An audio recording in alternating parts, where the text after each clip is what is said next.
Are you sitting comfortably? Then we'll begin.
Hey everybody, and welcome to another episode of There's Still Time, the AFTN Soccer Show, broadcasting on 101.9 FM CITR radio from the unceded Musqueam territory at the University of beautiful British Columbia. I am Michael McCall. I'm Steve Pander. I am Zachary Adam Marzenheimer. And you're joining us for a special Vancouver Whitecaps end of season show. Or is it? Nobody knows. We're not quite going to be doing our end of season stuff because the season is hanging by a ball hair, as we like to say in Scotland. It's hanging by the thinnest of threads. It all depends on whether MLS will reschedule the San Jose LAFC game midweek, called off on Sunday because of some positive tests amongst the LAFC camp.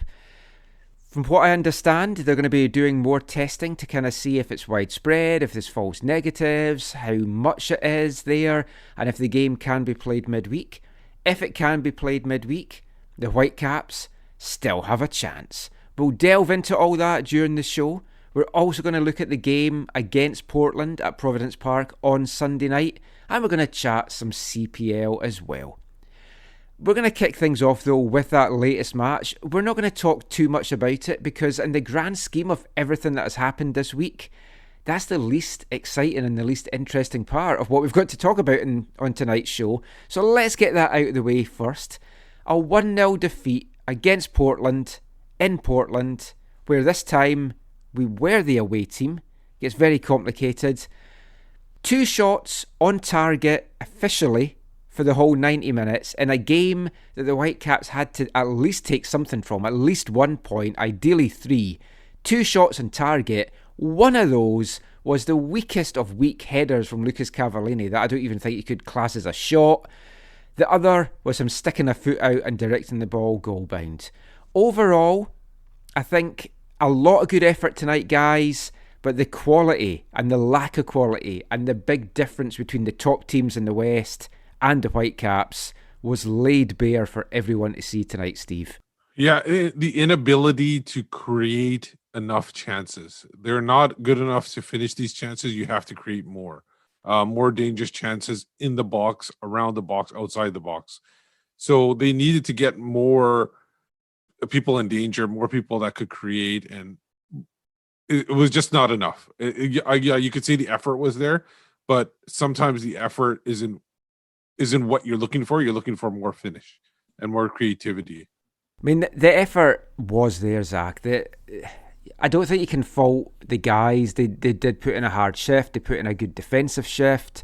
The goal that they gave up to Yimi Chara, great team goal, great build-up, and a beautiful finish from the Colombian.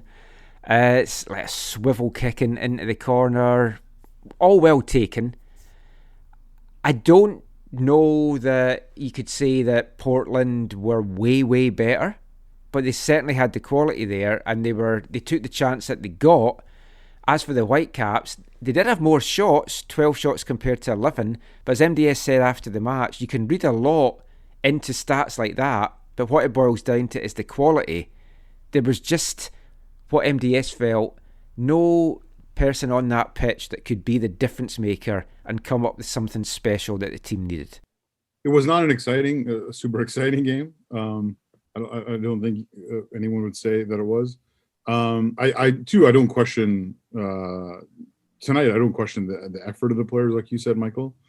But it does highlight some things that we've talked about, for a long time. Like you said, lack of quality in the squad, especially in comparison to the other teams in the league, but just in general as well. And also something else we've mentioned before, and I think it originally came from like a YouTube comment. I can't remember who originally said it, but we've talked about it a few times now. It seems like one of those games where the Whitecaps could defend, but defend mostly well, but get nothing going like offensively. So it felt like they could only do one thing well, and it wasn't even well enough to get anything from the match. When you look at the lineup as well, that was the best lineup that the Whitecaps could have put out there. Milinkovic is still back in Vancouver. Looking at everything else, maybe you could have put Bear or Ricketts on the wing instead of Tybert. But I think, Steve, that was the best that we could have had out there. And if that's the best that we could have had out there, and they're off the pace like that, it does show the work that needs to get done in this off-season. I'm going to disagree with you. I don't think it was the best. I think I personally would have put Baldissimo. Found a place for Baldissimo in the lineup. He is the only person that gets the ball up the field. I don't care what his age is at this point. They needed the best player in that spot. They don't have a pure number 10. If you don't have a number 10 in your lineup, you need somebody that can spray the ball from a deeper lying position. So they needed that. Like a player like him would have been able to switch play back and forth from wing to wing. And the times that he did have chances, a guy like Ali Adnan was pretty dangerous on the left side. It would have probably helped Dahomey get a little open once in a while. And then even Nerwinski once in a while on the right side. So you have a dangerous attacker on Dahomey on one side. You have one on Adnan on the other side. A guy like Baldissimo would have been beneficial. Other than that, every other position, probably, the strongest lineup they had. Steve, would you put him in for Bickle or Owosu?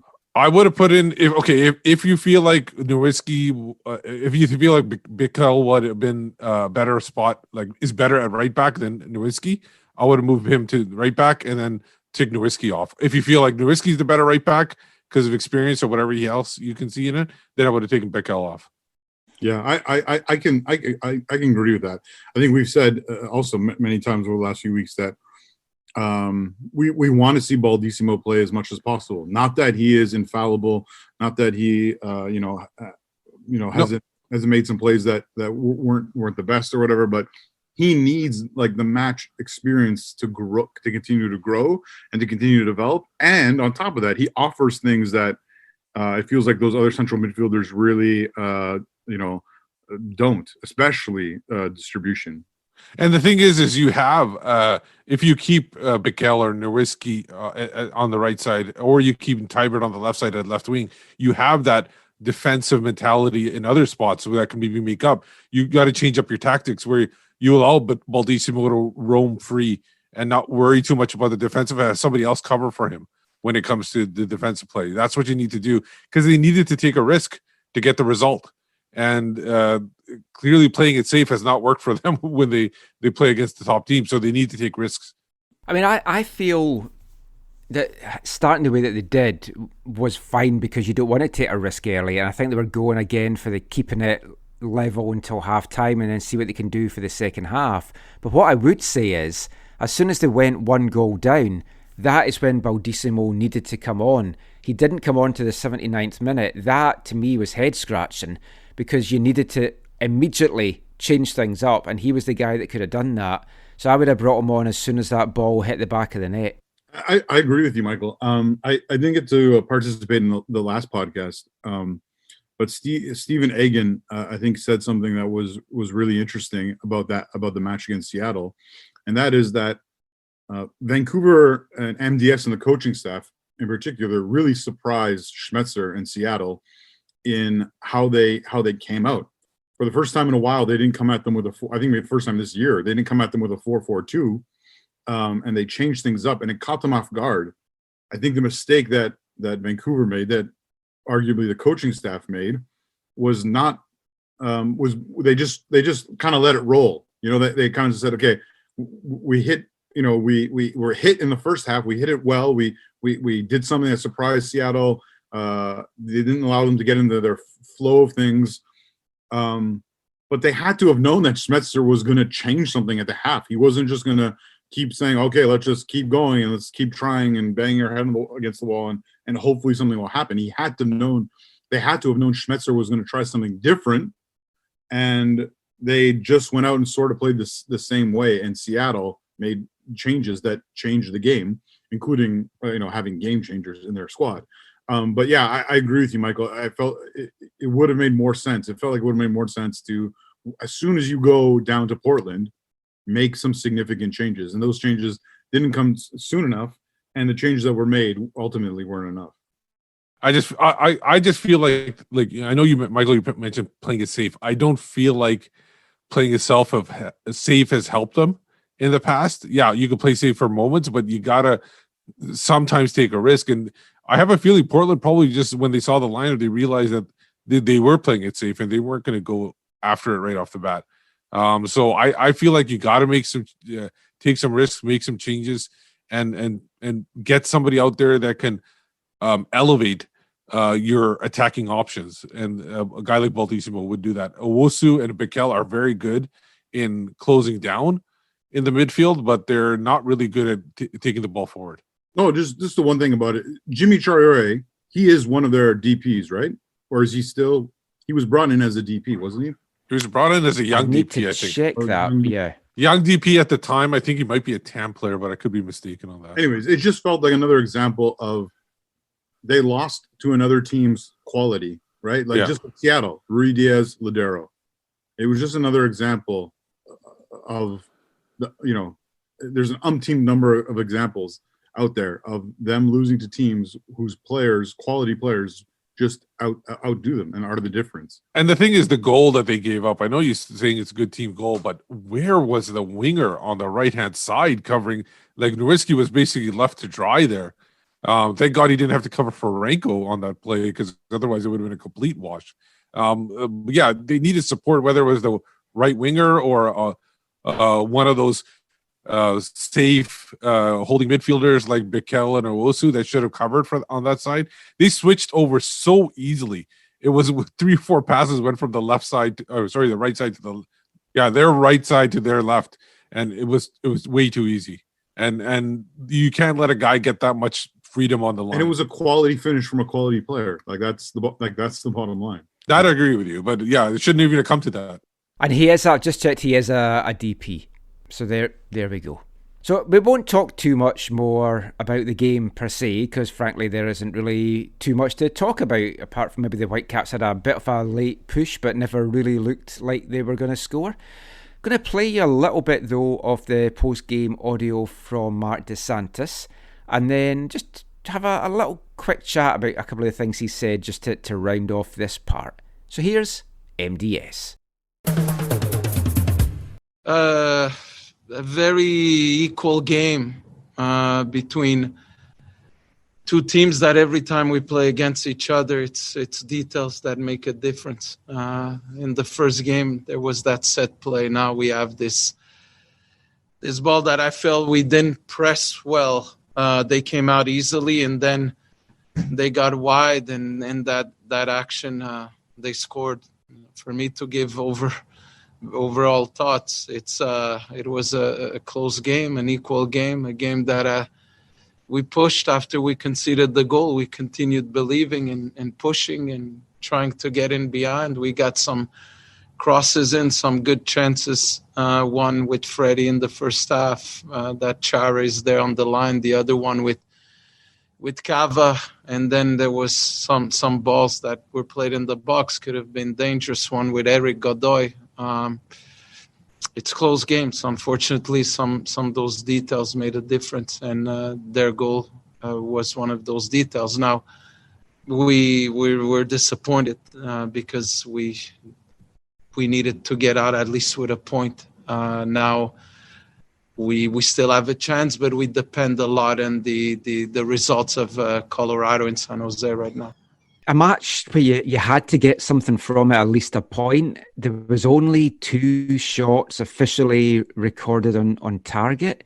Is it kind of a case, I don't think anyone can fault the effort tonight, but maybe just the quality wasn't there in the final third? I totally agree with you. I think that, the effort was there, the shots. That's why I don't look a lot at the stats of shots, because shots we have the pretty much the same. I think it ended 11-11 or 12-11, something like that. But then you look at that, but you see, okay, but what's a real chance? I feel that free kick at the end, it was a great chance for us. We had to do better there. The chance of Cav and Freddie are good chances for us. But the effort was there. The commitment was there. The trying to go and get something from the game was there. Now, what I felt is in key moments, a lack of somebody that could make the difference. Somebody that could only with one play unlock something. And that didn't happen tonight. I know it's very early and you might not really be able to give an answer to this, but obviously today's postponement of LAFC and San Jose has kind of really hit the club hard. I know you probably maybe be in touch with Bob Bradley. Have you heard anything about whether there is a chance of getting that game rescheduled midweek?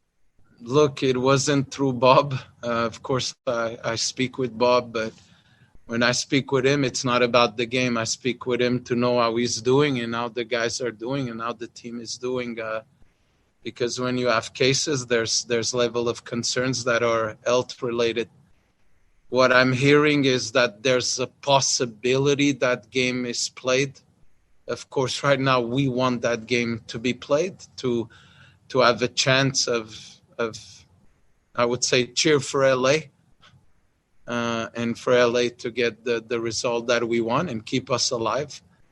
But we don't know. But it's such a weird season and such a difficult one when it comes to that at least we're here. We're keeping on pushing. We're trying to get the results that we need, but it's not easy, Michael. You're always playing away.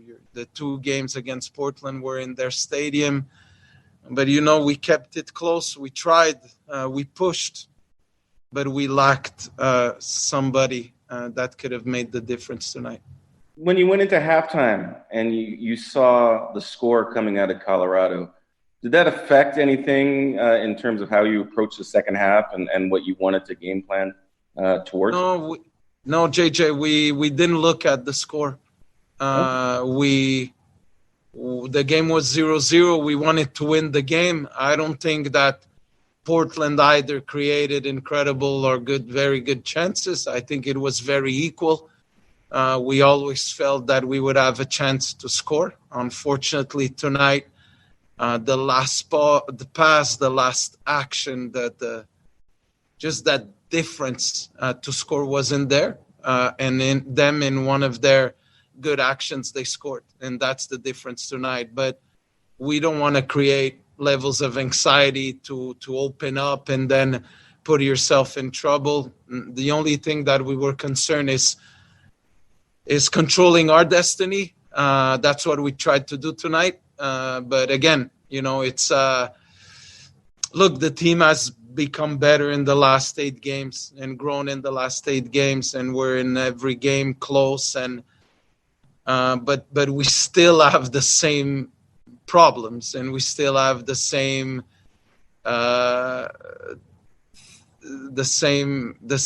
guys pushing. So at least what we're seeing is a growth inside everything that's been happening in this schedule and in the last 2 months for us. You said there was, like something missing tonight, a player missing.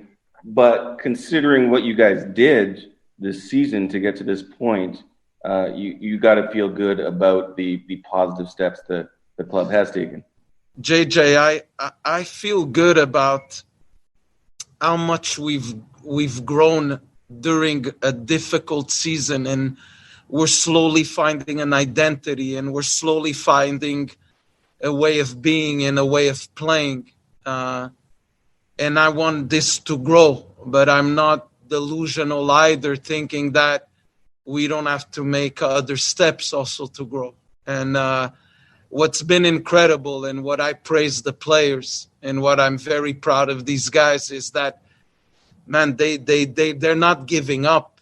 They keep pushing. They want to do well. They want to win. Tonight, in the last 20 minutes, I felt we got in their half, tried to put balls in, crosses in, tried to get in behind. But unfortunately, what I'm saying is that we lacked someone to make a difference in a play, because when games are so locked and not a lot of chances and kind of equal, there's always someone that's going to find the last pass, a 1v1, something kind of that gives a spark. And I felt that although we were good getting in their half and getting in the last third, then it lacked something. And look, that's the disappointing part. Now we have to wait. But like I said to everyone, we're still alive. And as long as we're alive, and as long as there's a chance, you don't know what could happen. If San Jose plays LAFC and loses on Wednesday, if that game is played, well, then we go into the last game that if we beat LA Galaxy and San Jose loses in Seattle, we could be in. So the thing is, until there's hope and there's a chance, we're still alive today. We put ourselves in a condition this season to go to the last game still having a chance, and that's what we hold ourselves to. But at the same time, we think about the steps we've done inside a season like that to build for next year and to do the right moves for next year. He's the gaffer. You can try it on with him. He's the gaffer. Even when he's on a limb. He's the gaffer. When his back's against the wall, has the answer to it all. He's the gaffer. So the gaffer MDS there, just chatting a little bit after the game. So the big thing that you can take from what he said, Steve, was he talked about the lack of there being a difference maker. I asked him about the lack of quality there in the final third. Fully agreed with that. Said difference maker wasn't there. JJ then followed up on that, and he said, yeah, there was nobody to create that magic moment, that special moment.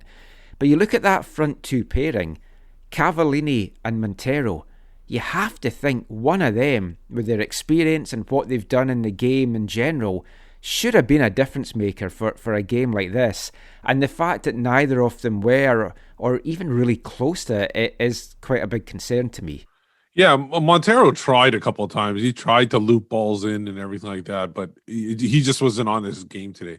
But Cavallini, he's a guy that, like, I haven't seen very, like, I still, to this day, I haven't seen very much what he's, we don't know what kind of player he is. For me, though, he's not a guy that can create his own shot. I think Zach has mentioned that when he got signed. He's not that guy. He needs to be fed. And there's nobody on the team that can feed him.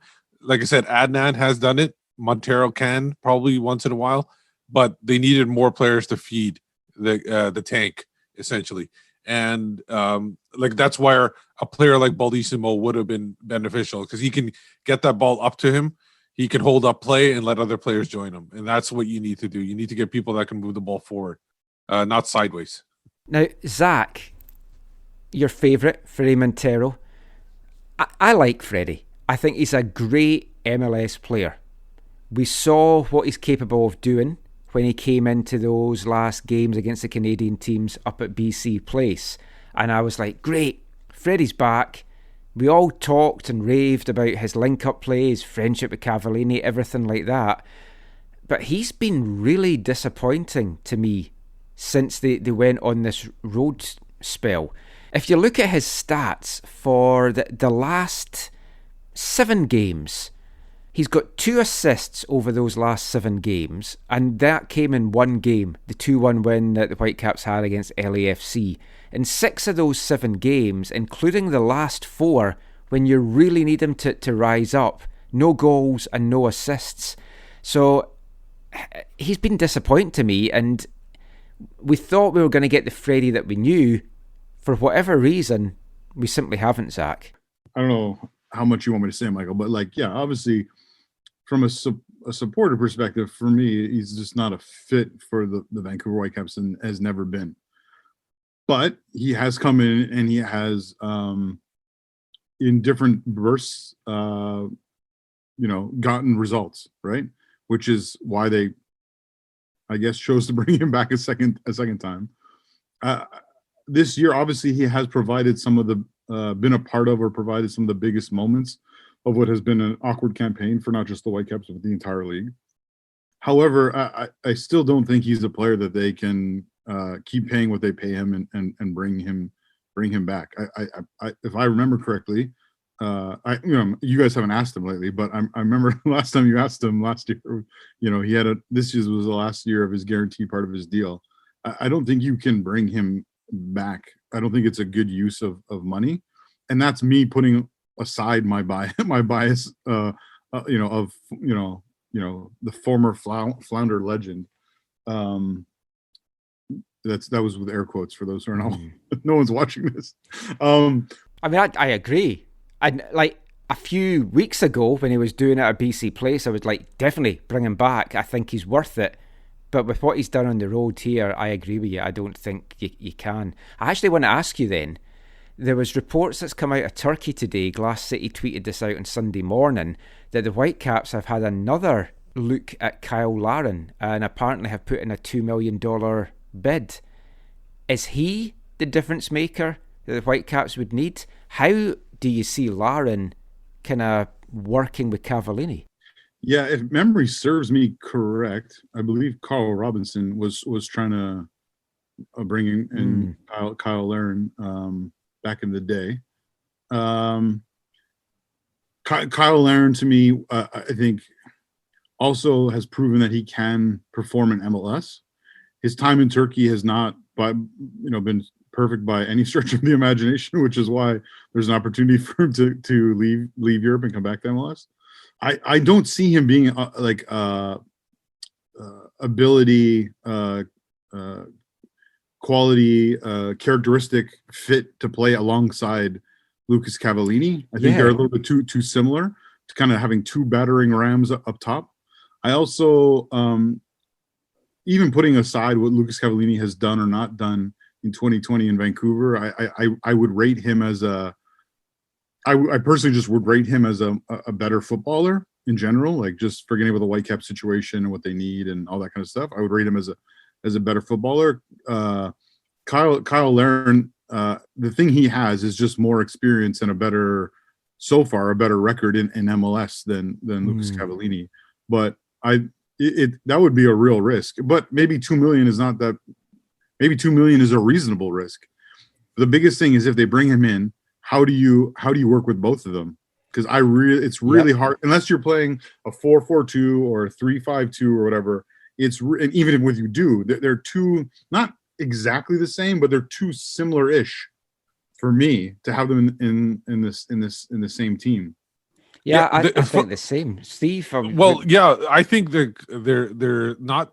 They're similar but different. They're basically Cavallini's more of a banger in there that can needs to like rough it up with players and hold up play and stuff like that. Whereas Kyle Larin's an athletic player that can use his speed to get to the spot.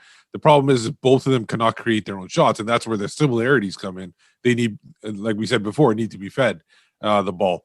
And I don't think that would work. That combination, I think it would be a waste of money at this point, unless Cavallini is somebody that wants to move on right away or something like that. If that's the case, then bring him in. If he's not, if he's staying for long term, then definitely don't bring him in. I want to just go back to Montero really quickly. Montero, for me, at the beginning of the season, was not considered to be a top player. He was considered to be a luxury to come off the bench. So the thing is, the fact that he's come in once in a while and perform somewhat well, but not perform well in other games is actually, I think, where he is. He's not a player that you can consider a regular MLS starter anymore. He's a luxury. Like we mentioned, other teams like Columbus or we were talking about trading him. We were talking about who can use him off the bench as a playoff team. Yeah, that seems so long ago. A couple of things about what Steve just said. The first about the Colombian. I think that's fair, Steve, what you said. I think that's really accurate. But the problem is, and not just in MLS, which is a salary budget league, just in football and sports in general, you can't be paying him what you're paying him with the other realities around that. Oh, yeah, for sure. To be a player coming off the bench to bring a spark. So that's where I think. No, that's what I'm saying. He's a luxury. Whether the Whitecaps can afford that luxury is very debatable. Well, no, I don't think it's even debatable. It's a luxury. Obviously, they can't afford because the squad is so weak in other places. Yeah. In terms of Kyle Larin, I don't disagree with you in that. Yeah, there are differences between the two of them. One thing I question about Kyle Larin is he's not like Jose Altidore. Like his pace isn't like his quickness isn't. I don't know if it's enough. I don't think he's quick enough. No, I don't consider him quick enough, but I consider him quicker than Cavallini, and that's his style of play to get to the spot instead of like he doesn't hold up play very well. He more of is a guy that attacks the box but he needs somebody to get him the ball. Okay, yeah, okay, fair enough. Yeah, I mean, the last thing I'll say on Larin, actually, the last two things. One, at least if he comes here, he will know what side of the road we drive on in Canada. So, I mean, that is a benefit. But he is a guy that has done it in MLS. The only thing about that is he's done it at clubs where he's got a midfield that's creating and getting those chances for him. So, it all boils down again. You can bring in all the top strikers you want. If we don't address this midfield, it's going to matter very little. So important, Michael, right? Didn't he start with like Kaká playing behind him? Yes. Yeah. Yeah. There's a different kind of Kaká playing behind him in Vancouver. If he comes. Sounds very similar there. But that is it for this first part. We will be back looking at just what tonight's result means for the Whitecaps in the grand scheme of things after this. Hi, I'm Marc Dos Santos, and you're listening to the AFTN Soccer Show. Like them cliches. Let's seize the day. Hold hands, she's the bricks away. Let's seize the day. Hold hands, she's the bricks away. You can do it. You can do it. You can do it.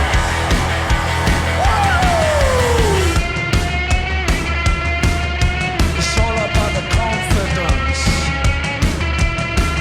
Your joke how fucking saggy. Your joke how fucking saggy. Your joke how fucking saggy. Your joke how fucking saggy. Your joke how fucking saggy. Your joke how fucking saggy.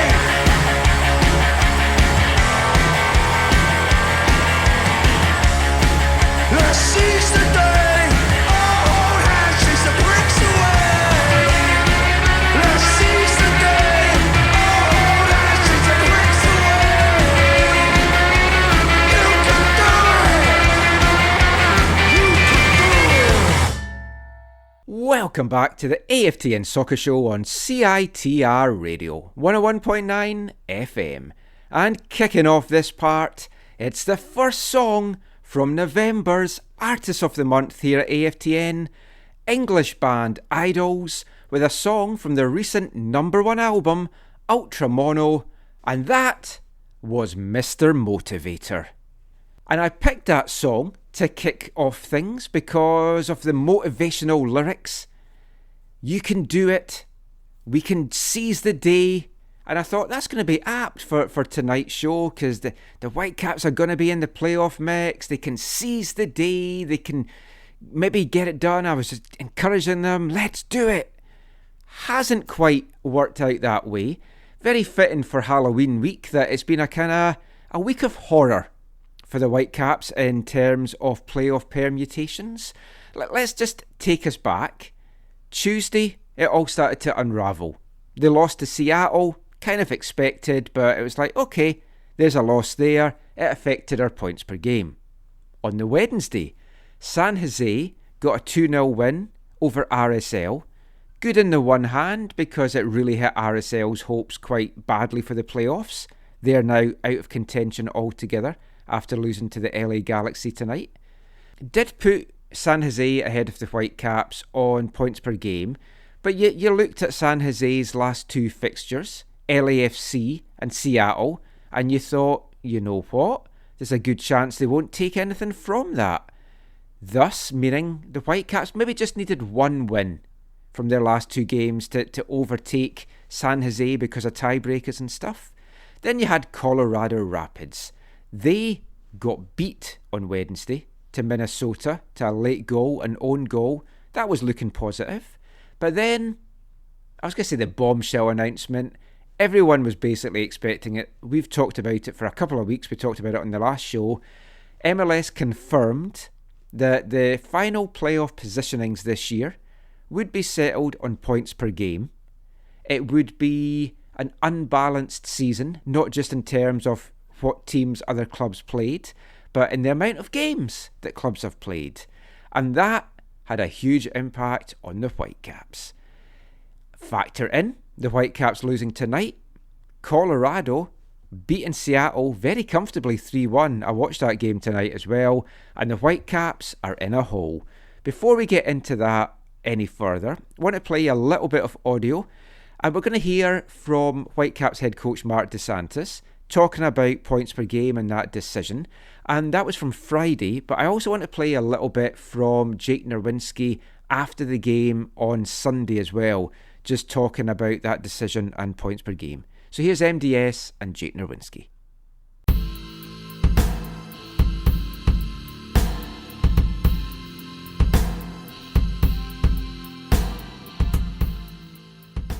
I gave up this year when it comes to rules and things. It's too many things. I agreed with the league when they didn't want to give us a supporter shield title, because I think the league is very unbalanced this year. We went to MLS's back with no arm and no leg, but we still went and fought. Some other teams, due to circumstances, stayed home and waited and prepared to play other games. We play opponents ABC. Other teams play opponents DEF. Different scenarios. Some teams play home with fans, with some fans. Other teams play home without fans. Other team don't have a home. Everything is so unrealistic and unclear that what am I going to say about points per game? It is what the league decided, and we're going to give our best. At the end of the day, we're going to finish the year with our head high, guys that fought until the end, a team that went all the way believing and keep believing, and we're going to fight. And that's the approach that I like about my group, the attitude of the group, how despite everything, they keep going and they keep believing and fighting, and that's what we want to be. But what can I say more about this year? Does it feel like just the latest punch that the league's dealt you? It feels like you've been underdogs all season, and just the latest way that they can kind of knock you down, I guess. I understand the league takes decision based on also what owners want and what owners feel it's fair.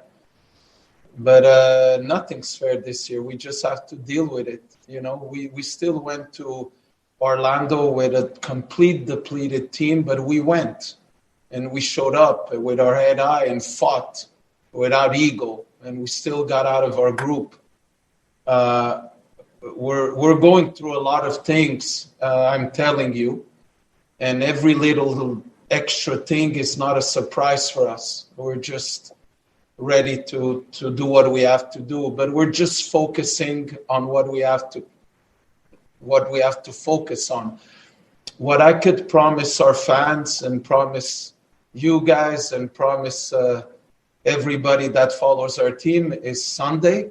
We'll show up to fight with everything we have, with dignity, with pride, and try to do the best that we can to get something from the game. You know, all the other things this year has been so incredibly special that anything that comes up for me is not a surprise anymore. I know you'd probably much rather talk about PSG than PPG, but I just got one more question about that, more from the mental side. You didn't see it behind the mask, but I'm laughing. First time I saw it, I thought they were talking about PSG seriously. But what does PSG have to do with this? It's probably some new weird rule that they'll bring in for next year. But I want to talk about the mental side of that, because overnight you go from being in a playoff spot to being out of the playoff spots because of the new way that it's getting done.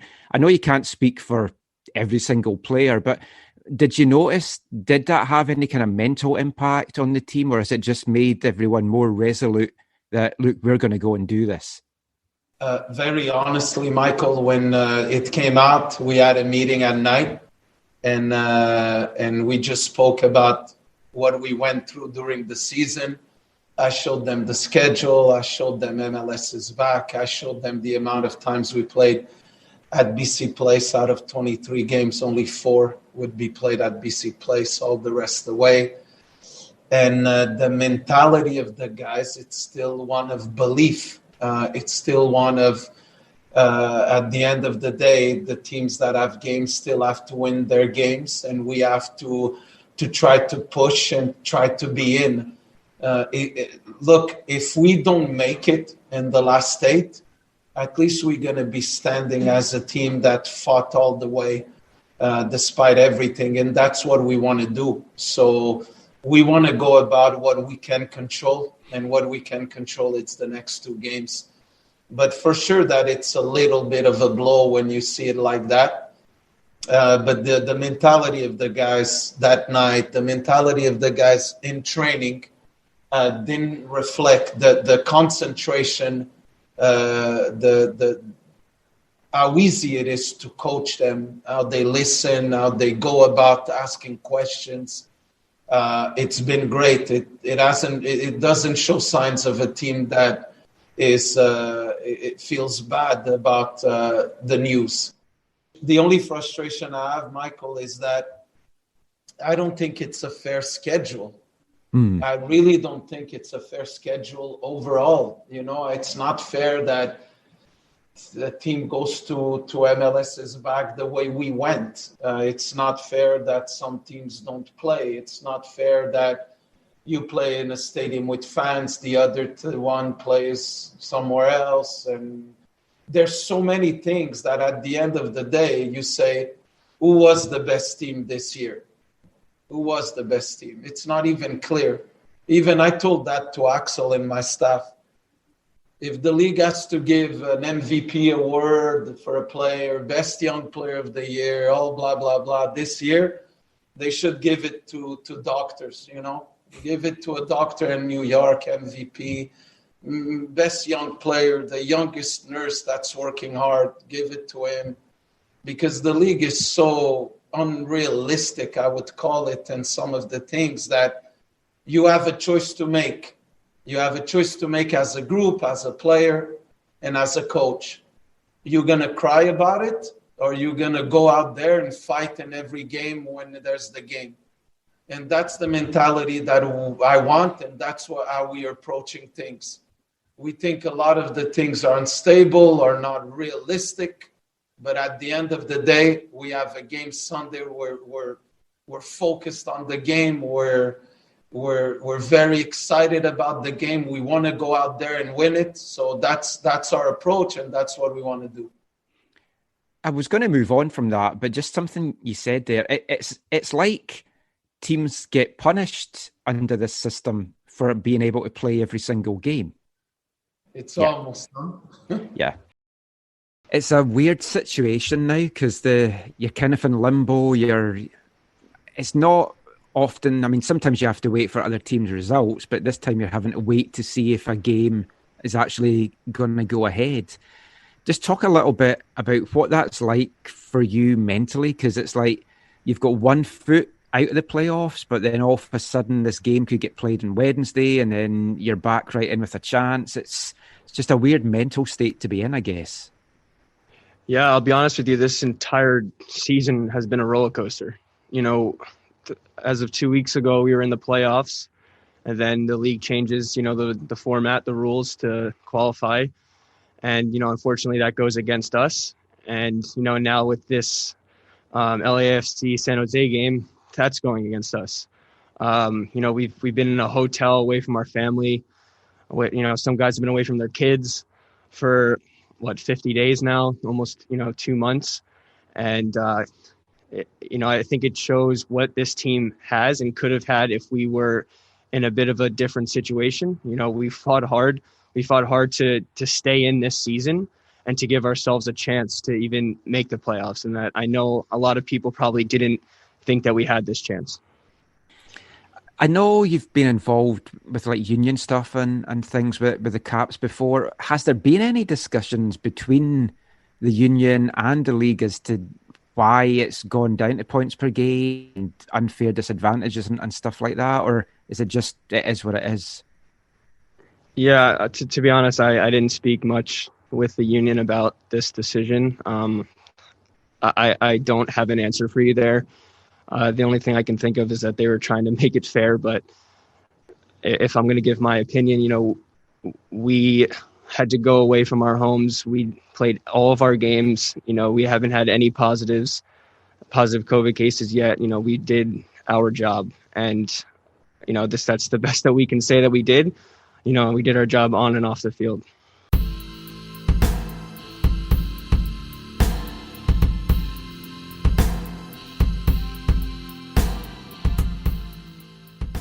So MDS and Jake Nerwinski there talking about points per game. Let's bring Zach and Steve back into the discussion now. Steve, first of all, not a surprise that they were going to go by points per game. We looked at it in the last show. You had some strong feelings on it. It does seem unfair. I know you could say, look, the Whitecaps just needed to get the job done on the pitch and then this wouldn't even come into play. But it's not a level playing field, and I don't see how you can have a team make the playoffs that's played 5 less games than another team. Yeah, and it's not even, for me, it's not even about the Whitecaps. It's just the fact that they didn't play the games that you needed to play. What would have stopped the Whitecaps should have essentially, for their away game, should have just faked some COVID tests and sent it in, and they would have been able to avoid having to play those games. I honestly don't think it's right. And again, it has nothing to do with the Whitecaps, where the Whitecaps are. It obviously is going to affect them, but clearly, because the San Jose game, if that game doesn't get replayed, that's definitely going to affect them. So the two teams that are going to beat them for the playoffs, and they're not only going to be the Whitecaps, they're going to be RSL too, for those spots potentially. So it's the team, if you're able to play your games, that's what should entail you winning, whether you get the results or not. It shouldn't be, if you what if the team everybody had gotten you got 4 or 5 ACL injuries? Would you have canceled those games and let those players play then, or not counted or gone points per game at that point? No, you wouldn't have. No, but you can't pass on an ACL injury to. No, it's true, team, but somebody could have the virus, but they don't know they've got it, and then pass it on to the opposition team. But that's where. But you can avoid getting the virus. People have shown that if you're careful, you can avoid getting it, even if you're working in a factory or other stuff like that. If you're careful, the protocols. Look, in the bubble, nobody got it at all. That's so true. You can say that there are ways to avoid it. So people have done it where they've isolated themselves because they have medical conditions and they don't interact with people. If you're a sports team, you should be, and this is a livelihood, you should be able to isolate yourself from other situations, have your family isolate themselves during the season. I know it's not fair, but life isn't fair at this point. You could easily say it's not fair for the Whitecaps at this point, because they've done everything they can to avoid those situations, and they played their games. So for me, it is unfair. But MLS, they're going to change the rules on the fly.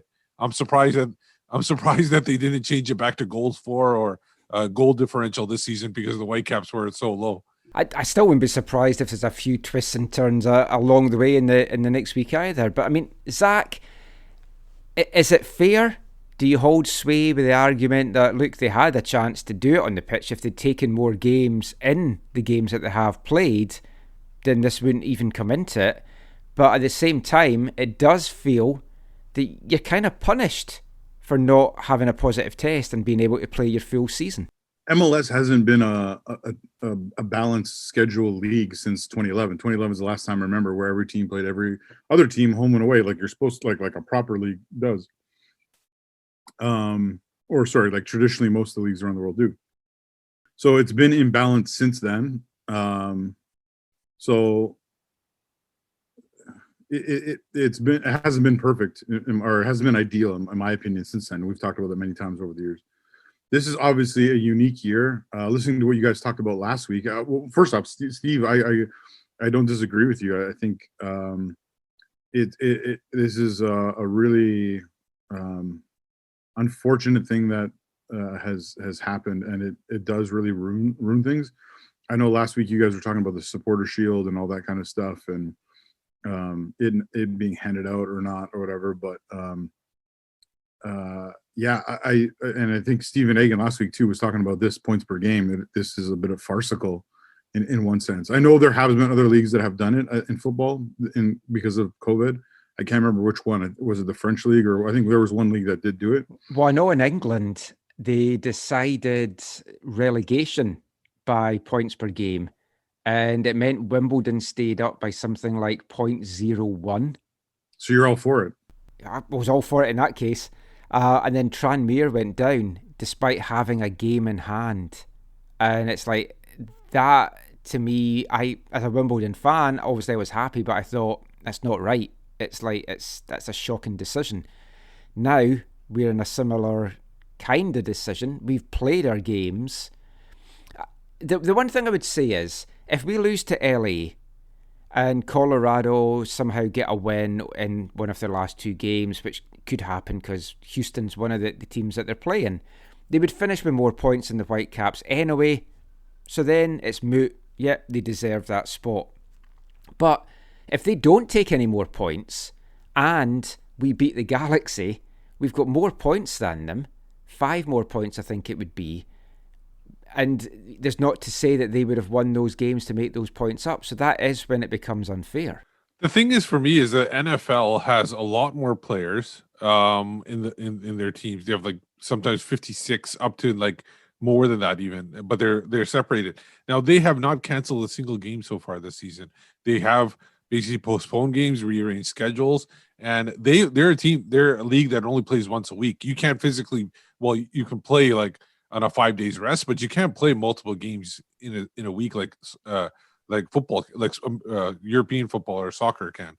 So if they can do it, and they're at a league that is, and they're a league that's in way more close proximity than any other league, like they're basically face to face on every play. There's players like that. So if they can do it, I don't understand how MLS wasn't able to do it. Like they should have expanded rosters going into this thing. Being able to sign to 5 extra players or something like that, and be able to have to, you have to put up a team. Yeah, we could reschedule it for another week, but you have to put up a team. They should even been able to delay the playoffs, put in a week extra to make up some of those games. The problem with signing 5 extra players, Steve, is that's like whatever. Let's say, I don't know, maybe $250,000 expenditure. Yeah, I know, and they're not going to willing to do that. I know that, yeah. Obvious. Also, it should be noted as well, though, that Colorado had 9 or 10 cases, so you're not talking about a small number. It was a big chunk of their squad. But isn't that 30-man roster? You have 20 players left that are fine. They should have been able to put up a lineup then. I see that, yeah. I'm just kind of playing both sides here. Yeah, I know. But then it comes back to Steve, like Michael said, with this pandemic, there's a whole thing about being asymptomatic, and if you have 1/3 of your squad that has it, Like you don't know how long they've had it and how the other opportunities they've had. But these guys are able to test so quickly. Like they tested a baseball player and then they pulled him out in the 8th inning of a game. Like they're able to the World Series, the last game, he tested positive and he shouldn't have been playing though, right, Steve? No, he shouldn't have been playing, but they retested him just to make sure it's not a false positive. And then when they realized it was a positive test, they pulled him out at the 8th inning. But he still exposed a whole bunch of other people. Oh yeah, no, they went celebrations, right? I know they went through it, and then he went to have a celebration. So yeah, and it was the Dodgers too. So obviously Michael wasn't for it. I'd strip them with the title. But go ahead. No, but like when you talk about like the Whitecaps, right? Like I know I'm typically like the negative guy towards the Whitecaps ownership and FO amongst us, although you all have been critical in at times. But like, do you really think like they're deserving of making a playoffs even though it's expanded? No, they're probably the way. There've been a number of games, but they're an odd team because they'll lose huge and win. That's why their goal differential is so close, and they haven't drawn any games. They either win or lose. It doesn't. They're a team that really, if you look at it on paper, they probably don't deserve to make the playoffs. But then who else has deserved to it of the teams that are lower? Like I would say Colorado, if they had been able to play all their games, they probably would have been at the top of the conference. But they didn't, and they don't have those points. It's just for me, it's odd because changing it in the last week of the regular season is dumb and stupid. They should have done it at the beginning of the whole thing. They should have announced that we're going to do points per game because they should have known that they were going to have to cancel some games if this was their policy. Whether the Whitecaps were affected by this or not, I would still feel the same way, that I don't think it's fair. If you're going to have teams playing an uneven amount of games, you're as well just letting every single team into the playoffs this year and just saying, we'll use whatever you've got points per game as your seeding and then just take it from there. But another thing that I don't like about this as well is there's this window between the end of the season, decision day, next Sunday, and the playoffs getting underway because it's an international break. So there's scope there to play more games in that window, but MLS are choosing not to. So there is possible time to get games played, but for whatever reason, they don't want to. So again, I don't think that's fair. So when you're having things like that, just let everyone in. Just have a free-for-all. Because in the past, they've let games go on while the World Cup was on. Yeah. And there were players missing for that, or Euro competitions, or Copa America, or whatever other competitions are out there. I think even Gold Cup, their own domestic title or whatever you want to call international title, they basically let games go on during that too. So what are you talking about that you couldn't play during the international break or other international breaks? There should have been more opportunities. So for me, again, what season was it where the Whitecaps were missing like 4 or 5 of their top players due to international thing or something, and they basically had there was a year Watson went to the World Cup possibly. I can't remember now. But there was a season. There's a season where they were missing 3 or 4 of the top players due to international break. I don't think it might have been international break. Who cares? But the fact is that they had to play those games. The thing is as well, like this is affecting. The battle was really between San Jose, Colorado, Vancouver, and RSL. It's 4 unfashionable teams and sexy teams. If the Galaxy had been more in the mix, for example, or it had been Seattle or Portland or LAFC that was down there getting affected, or if it was, say, Atlanta in the East, who it could still kind of come down to for them, there'd be a much bigger uproar, but no one's really given a toss because it's Vancouver that's probably going to be the team that misses out. And I know it's like, oh, you're playing the poor me Canadian card again, but I mean, it's true. Would it be farcical to just have every single team in the playoffs this year? Just make an exception because it's 2020 and this is a farcical year. I think that could have been something that would have helped ease the pain of this, or the awkwardness of teams playing different amount of games. And I personally, I think would be better in terms of like, it would be like having an MLS league and an MLS Open Cup, right? But on the other side of that, for someone like the Vancouver Whitecaps, and as much as I I am critical of things. When you're talking about how do they need to move forward? Well, I think arguably there needs to be change, and change doesn't happen when things go well. Change only happens when things kind of go hit rock bottom or go really, really poorly. So if Vancouver's able to come out of the 2020 season and say, no, we made the playoffs, doesn't matter if there was 8 teams out of 12 or whatever, it is something that they would have, the front office and the ownership and the executives especially, would have clung to like a badge of honor, and when really it's like a participation medal or a participation badge. So I think when you're talking about from the Whitecaps record, I think it's better if they don't make the playoffs in terms of the long-term, bigger picture overall. What's the long-term health of the club for sure? That it's a better option for that. But the problem is this is a pandemic year, and so they'll use excuse anyways. That'll be their. I mean, I know you can't factor this into it, but with what these guys have gone through, they deserve not to get shafted by something else. Like I say, Colorado could end up finishing with more points than men anyway, as could San Jose. So in that case, it's fair. Got no complaints at all for me. Going back to Zach's question though, is would the Whitecaps do anything once they got into the playoffs? To be honest, probably not.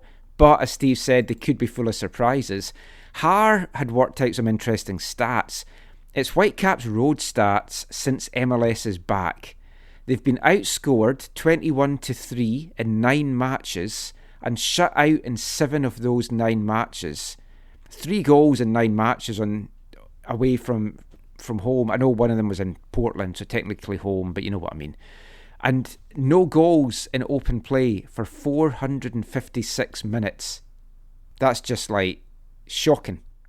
So I mean, those stats are pretty poor. It does look like we would struggle if we did make the playoffs. So you could say, is it worth getting there? I kind of feel with everything that the guys have been through, it just would be worthwhile for them. For me, it's like again, like my whole rant about the points per game thing. It doesn't make a difference to me if it was the Whitecaps or somebody else, because I prefer them not to make the playoffs. Like end their season, get everybody back home to their families, let them get ready for next year. Maybe the front office and the coaching staff can get a jump start on signing some new players, because obviously, like I said, this season, as soon as they get into the playoffs, it's they're going to face one of the top teteams.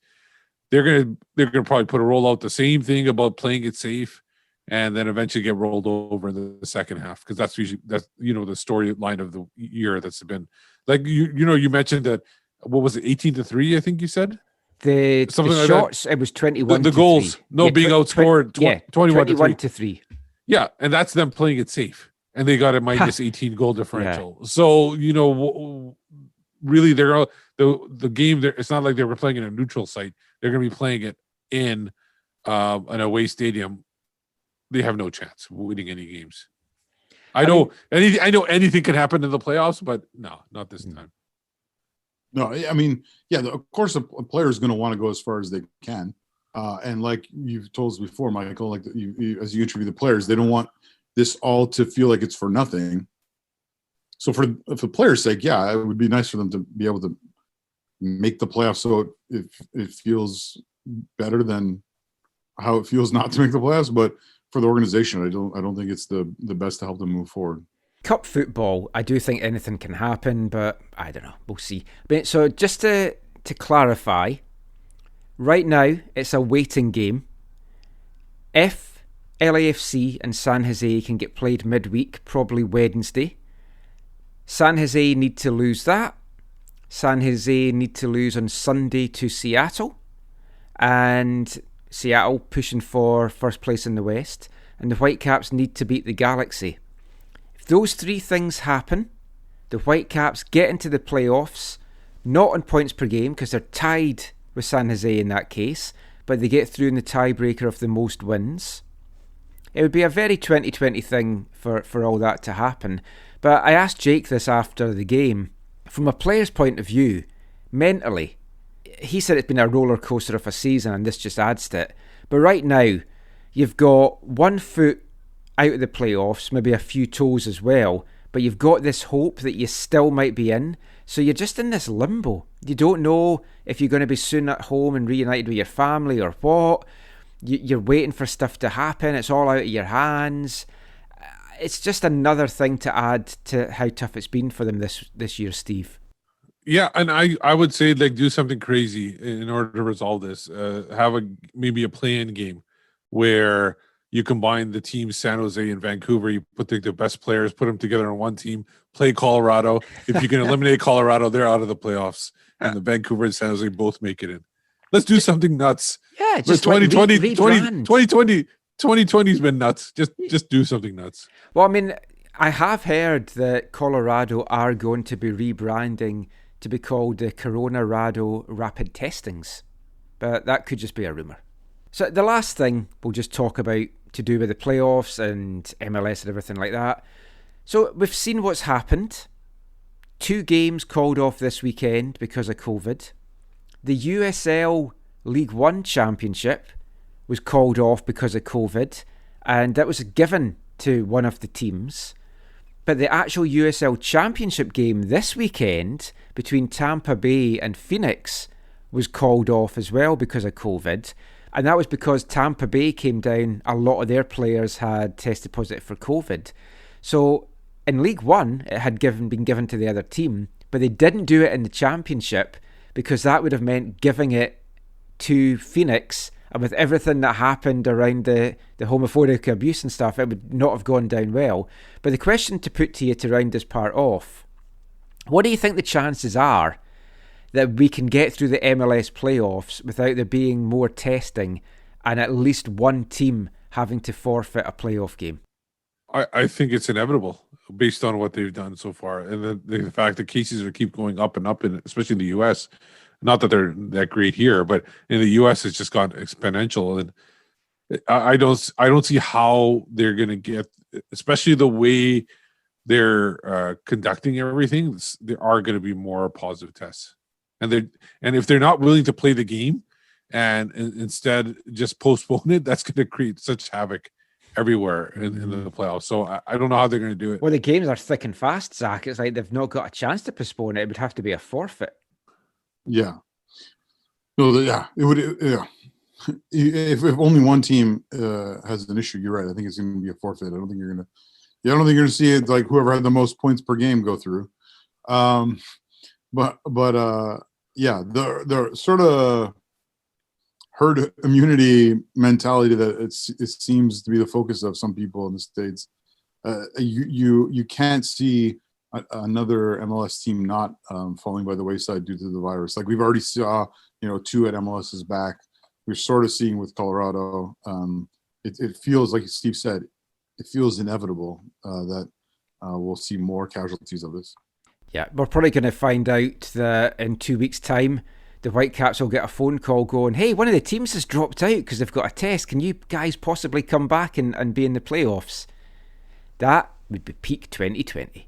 But that is it for our MLS chat for tonight's show. We're having a shorter show tonight. We're only having 3 parts. And we'll be back with the final part where we're going to have a little bit of chat about CPL after this. Hi, I'm Lucas Cavallini. You're listening to the AFTN Soccer Show.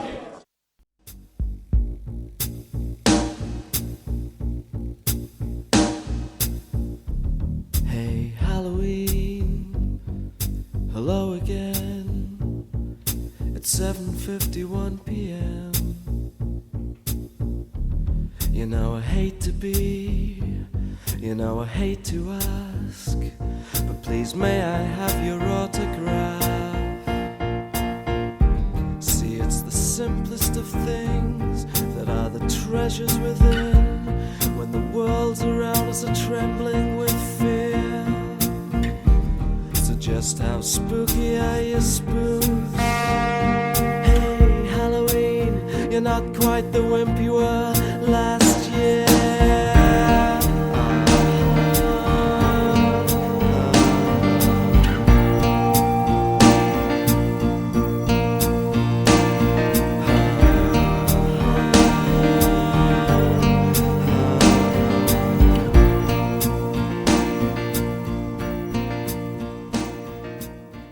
Welcome back to the final part of tonight's slightly shorter AFTN Soccer Show on CITR Radio 101.9 FM. And kicking off this part, I thought I'd have a little Halloween theme, so I've played a song by a very good friend of mine from back in Scotland, Danny Holland. That was a single that he released, I think, in about 99 or 2000, called Hey Halloween. Great little song. Long-time friend. He was in a band called Angels of Lust, which I managed. I was their manager, Mike Raven. Happy days. What's your favorite Halloween song, Zach? It has. What was that hit by the Billboard topping song by Angels of Lust, Michael? Oh, well, they had Epilogue. That would be a big Angels of Lust song. I wasn't a very good band manager. I did not get them a contract, sadly, but there we go. For me, it's a Thriller, the rendition by Modou. I was going to say Modou. Are we using that somewhere this year? Well, I was going to say, funny you should mention that. Let's hear that just now.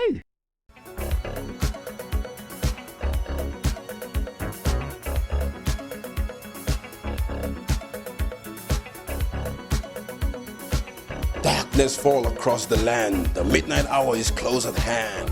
Creatures clawed in search of blood to terrorize your neighborhood, and whosoever shall be found without the soul for getting down must be stand and face the bounds of hell, and a rot inside of a corpse shell, the foulest stench in the air. The funk of 40,000 years and grisly growls from every tomb are closing in to share your doom. And though you fight to stay alive, your body start to shiver, for no more mere mortal can insist the evil of the thriller.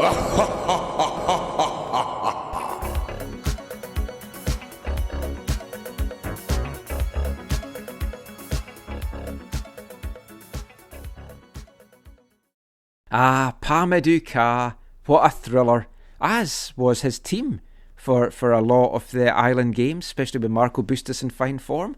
That kind of brings us nicely into talking about some CPL in this part.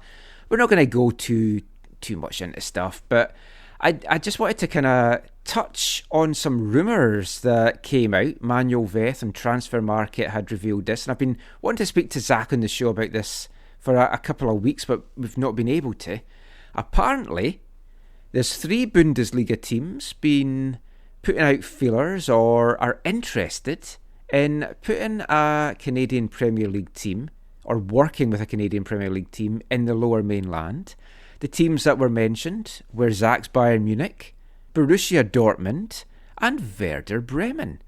I don't know if there's much truth to this rumour, but we'll delve a little bit into it. First thing to ask you, Zach, is would you be excited by having more Germans in the lower mainland? An invasion of sorts. Oh my, Michael. I mean,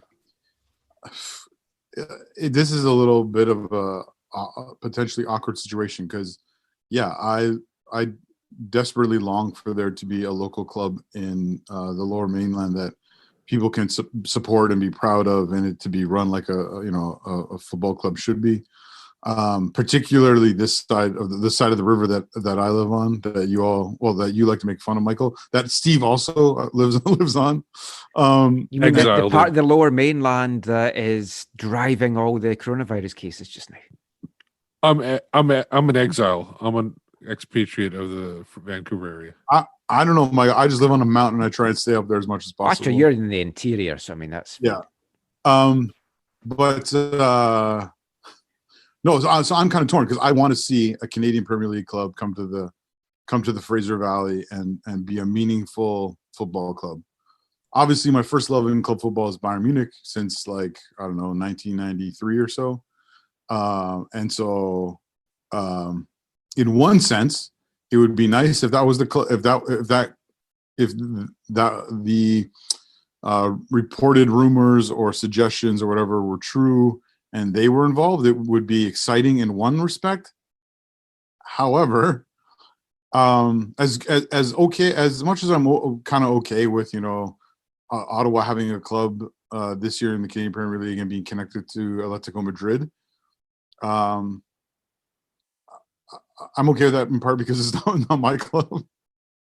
So I don't know. Like I don't know how I don't know how I feel. I guess I'm torn. Like I want a club so bad, but would I want it so bad that it's technically owned by some other club in another part of the world, even if it is a part of the world that I love, or even is the club that I first fell in love with. If I'm Bayern and I own the club in the Fraser Valley, the first thing I do is make Alphonso Davies part owner, even if it's a small ownership level, maybe 10% or something like that. You put him in there; he's your face of your French club. Sorry, Zach. Face of your club, and that would increase. I'm assuming that would do better than Steve Nash being a part owner of the Whitecaps. Like that would be more legitimacy. So that's the first thing I would do. One thing I will mention, first thing I saw when I saw a German club, I was going, oh my God, what if it's Red Bull? Like it becomes Red Bull Fraser Valley. That would just have a horrible thing. And then when they said the name, what do you want to name it? First thing that again came to my mind is you got to name it Fraser United, because the initials are perfect for any kind of chant. Well, if it's German, then you go Eintracht Fraser Valley, or Fraser Valley, Eintracht Fraser Valley, because Eintracht is the German word for United. So something like Bayern Langley. No, because that doesn't make any sense. Because Bayern is the name of Bayern. It'd be like, if they want to call it like BC something or other, then that would work. Because Bayern is the name of the province of the state that Munich's in, right? That is the. But I'm saying Fraser United, man. I mentioned everybody could just say F you, and you wouldn't get in trouble, because that's the initials I of the like club. that. I love it. I mean, we've got the Germans taking over the CPL. We've got Axel talking about maybe trying to have a working relationship with a German club for the Whitecaps. Yeah, hopefully those two things are not connected. That crossed my mind, but I all I kept thinking is Rob Friend's got all his contacts over in Germany. Who did Rob Friend used to play for? Anybody there, or 1860 Munich? Oh yeah, that's not both in Gladbach, Hertha Berlin, Frankfurt. He's played in some good places. But I'm assuming he's made connections in other clubs too. It's not like he's just like been connected to those clubs. He knows people around the league. Yeah. No, I think, Michael, to go back to what you just said, I think most people in the Lower Mainland who understand the Whitecaps want the Fraser Valley team or the Lower Mainland team to have absolutely nothing to do with the Whitecaps. Such a tainted club. It's a tainted brand. It's like no one wants anything to do with them, especially from a organizational kind of standpoint, right? Void the taint. Just to intersperse there, I don't know why I never thought of this before. It's just come to me just now. Headline for all the Whitecaps with their goalkeeping injuries this year: tainted glove. That's a perfect title. Missed that. I'll work on that for later in the year. Maybe Bush will get hurt in the last game. Oh, don't even suggest that. I like Evan. No, so I mean, yeah. I thought you liked Bush. Not going there, sadly. It's been a disappointing anniversary weekend. No, so multi clubs with their own multiple teams or owners that own multiple teams, I'm not a huge fan of in general. But I guess it would have to depend, because here's the other thing: if a German club comes in and they run it like a German club, not just like, hey, a North American marketing opportunity, it's like fan ownership or memberships, or but not memberships like the Whitecaps are doing, where the Whitecaps membership is like that episode of Friends where Ross wants to quit the gym, right? And it's harder to quit the gym when you're a member, right? Like that's all that is the Whitecaps membership is a harder way for you to quit your season tickets. That's all it is. It's less work for them. Look at the three of us chatting about gyms as if we know what we're talking about. I've had gym membership, haven't you? No. Steve, you've had gym membership. I currently have one now that I haven't used in months. I've been to a gym 3 times in my life, and that was just the in-house gym at work. I thought you were going to say gym down the street. Yeah, I have like a gym I can use here at the office, but it's not like a weight gym. It's more like a running sports kind of gym. But you don't want to do that. But anyway, back to Germans and the CPL. I mean, it could create a pathway you've got young Canadian talent then going over there, and then German talent coming over here. So I mean, that we didn't quite see that so far yet with Madrid, but it's been a weird season for that. No, yeah, but yeah. That for me, it all come down to what club they are and how are they actually running it. Because without going into the details, the potential for a Fraser Valley club in the CPL, going back over the last 3-4 years now, like there were some pretty exciting elements to what was hopefully going to be a part of that, and it hasn't happened for a number of reasons, and who knows where it's going to land one day. But I just hope that when this club gets going, it's just done well and done in a way that will help it flourish, help the game flourish, and will just be a great community football club that the area and the region can be proud of and can support through winning and losing and tying and Yeah, I mean, let's hope so. I mean, it's been very quiet on the expansion front, obviously because of COVID. Would you expect to see any teams take the risk and be added for 2021 with everything that's going on? I don't think 2021 will be. I think 2022 could be a better option. I think at this point, I would say Fraser Valley team, and I think a team in Quebec would be the optimal thing to do. Just Saskatchewan too. Saskatchewan's in there too. But if you're going to do it, make sure you do even number of teams. Don't do uneven teams. Do not do that, please. CPL. And there's when you talk to people who are involved in different places and what's going on and how it's gone about, and there's so many different voices that I've been listening to over the last whatever it is, almost 4 years now, or at least 3.5 years. That each of those places you mentioned have great opportunities, but also have some significant challenges, or how should I put it? Some significant differences in approaches between maybe the people involved or people who want to be involved in the league and all this kind of stuff, right? But yeah, ultimately, the hope for the league is that one is the pandemic doesn't ruin it, and two, that eventually when they do choose to become larger, which I think is the path forward. I think we all would say is the path forward. That they'll do it in the right way. So like you guys just said, not going through seasons with odd numbers of teams would be helpful, and capping it at a certain point, and long term living out what they said they were going to do at the beginning, which is creating a true pyramid in Canada, which would involve having a second division that then hopefully links up with the third division that exists in Ontario and Quebec and is supposed to be starting here in the spring, which I'm also really, really excited about, because there also is some stuff happening there that I'm hoping to maybe engage with or be a part of or whatever. So we'll see how all that. Honestly, the long term, the Lower Mainland needs to have at least two teams. Like two teams. I don't know if that could. The Lower Mainland needs to have one on either side of the river in the Canadian Premier League. Well, I don't know if that'll. I don't know.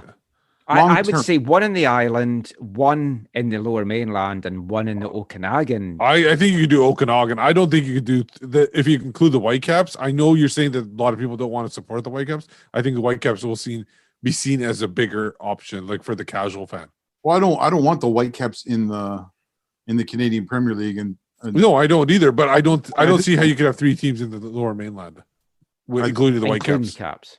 I think you can. It takes the right circumstances, which there's potential for. Let's just put it that way. True. I mean, there's been interest. I'm sure we've all heard rumours in our circles of people that have been interested in maybe having a team. COVID's kind of hit some of that hard, but I don't know. We'll see what happens, as long as there is at least one team, because it would just be nice to get out to some games, and obviously we don't know what's happening with COVID and how the border's going to affect everything. MLS season next season could kick off with another all-Canadian thing for who knows how long, as we have a never-ending games back and forward, and then we'll just have to see what happens after that. A lot still up in the air. Whitecaps playoff hopes being one of them. We'll know a lot more by the time we do next Sunday's show. That is pretty much it for this week's show. Just before we go though, it's time for this week's Wavelength. And for this week's Wavelength, we're going back to 1996 and a song from English singer-songwriter Murray Torkildsen. This is a song from his one and only solo album, Sex, Lies and Video Games. And this is something I'm sure a lot of our listeners probably would like us to stop doing. This is Stop Talking Football.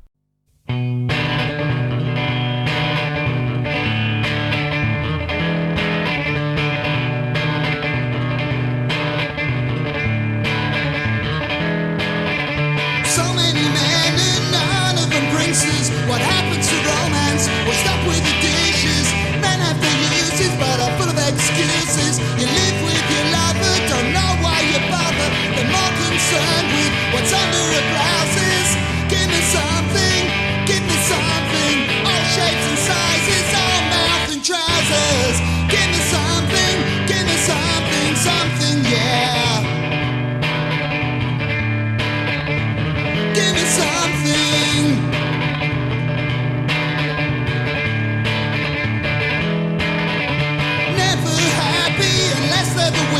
When they get in from work and say, where is my dinner?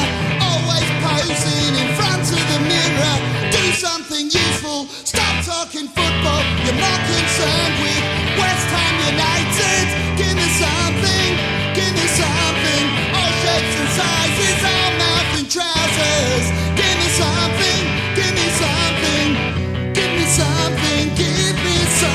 something that I can brag about. Something to tell the girls about.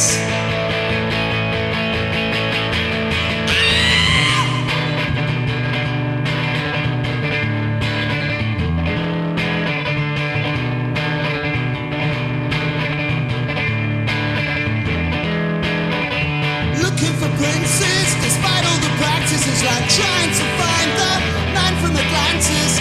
Men have their uses, but are full of excuses. Live with your lover, don't know why you bother. They're more concerned with what's inside our blouses. Give me something, all shapes and sizes, all mouth and trousers. Give me something, more concerned with West Ham United. Give me something, all shapes and sizes, all mouth and trousers.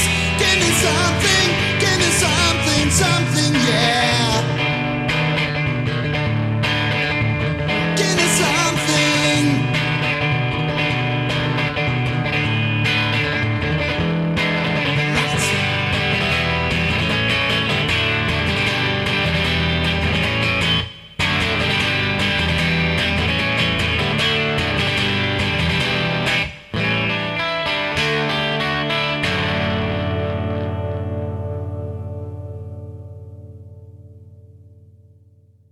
Murray Torkildsen there from 1996. Stop Talking Football. We'll never stop talking about football. We just love it so much, and hopefully you've enjoyed listening to us chat about it some more this week. But as the lyrics say there, show us something. Hopefully the Whitecaps can show us something next week, if indeed that last game against the LA Galaxy still has something on the line. We'll find out that, I guess, midweek, if we know if the San Jose LAFC game goes ahead. But that is pretty much it for this week's show. Just before we go, just let everyone know where they can find you online. Starting with you, Steve. On Twitter, at WhitecapsBeat. For me in the Twitterverse, it's at ZacharyAM. I'm Michael McCall. You can find me on Twitter at AFTN Canada. Read all our stuff away from the numbers, aftn.ca. Please give a like and a subscribe and turn on notifications to our YouTube channel. Just search youtube.com/AFTN Canada. We might have some more live stuff going on that pretty soon. And you can always give us a follow on Instagram at AFTN Soccer. Just before we go, I want to give a big shout out to a long-time listener, and we've chatted a lot by email back and forward, Randy Dubert, who bought us coffees on the AFTN website. There's a buy me a coffee tab that you can click, and for $3 you can buy us a coffee. So he's bought all of us a coffee. But Zach, you're only getting your coffee if you stop calling hockey ice hockey, because you're Canadian and you should not be calling it ice hockey, apparently. Is that from Randy? Yes. Okay, a couple things. One, Randy is a quality fellow. Two, I will always call it ice hockey. Three, I don't drink coffee. So. That's good. I'll keep that then. Yeah. So I'm due you a coffee, Steve. Do you drink coffee? Yes, and I don't call it ice hockey because it is hockey. I do call it ice hockey because we also play a lot of field hockey over in the UK. So I understand that. I understand that, but hockey was invented as the ice hockey version of it, so that's hockey. And then anything in addition to that, that's where you change the name. Well, except for it's like lacrosse is lacrosse, and then you call field lacrosse because it's in the field. But the lacrosse is actually lacrosse. Sure. I mean, for me, it's like I call it football because that's what its name is, and that's what it's called around the world. So I call ice hockey because that's what most of the rest of the world calls it anyways. Yeah. Well, where it was invented, it was. What if do you like enjoy people calling it soccer, football? I'm okay with it as a sometimes. So then you should be okay with hockey then too. Yeah, I'm okay with people. People can call whatever they want. Yeah, I am always going to call. Oh, okay, gotcha. Yeah. I don't mind soccer. I don't correct people. I'm not going around correcting people, but when I refer to it, I always refer to it as ice hockey. Yeah. There we go. And I play it I appreciated the game growing up. I played. But that is it for tonight's show. We'll be back next week. We might have our end of season show next week. If we do that, we're going to be looking at our usual topics: player of the season, goal of the season, game of the season, etc., etc. One thing, I'll just leave you guys thinking about this, and our listeners as well. I think it's almost impossible to pick a player of the season because I don't think anyone has actually stood out enough for the whole season to merit that. I already have mine. Ah, okay. Well, we'll get to that next week, maybe. But until next week, thank you for listening. Take care. And mon the Caps.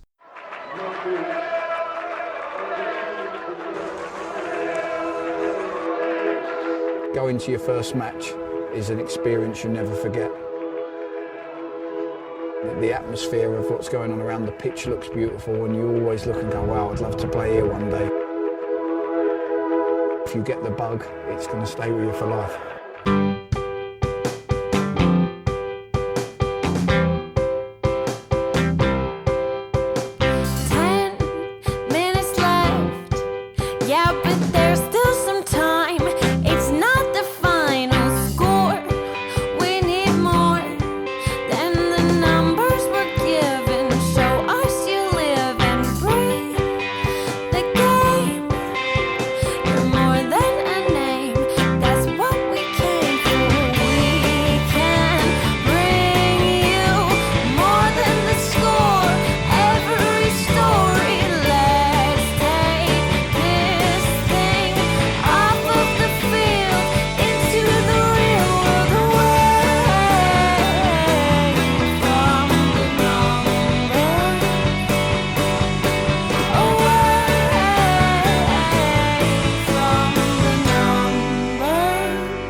AFTN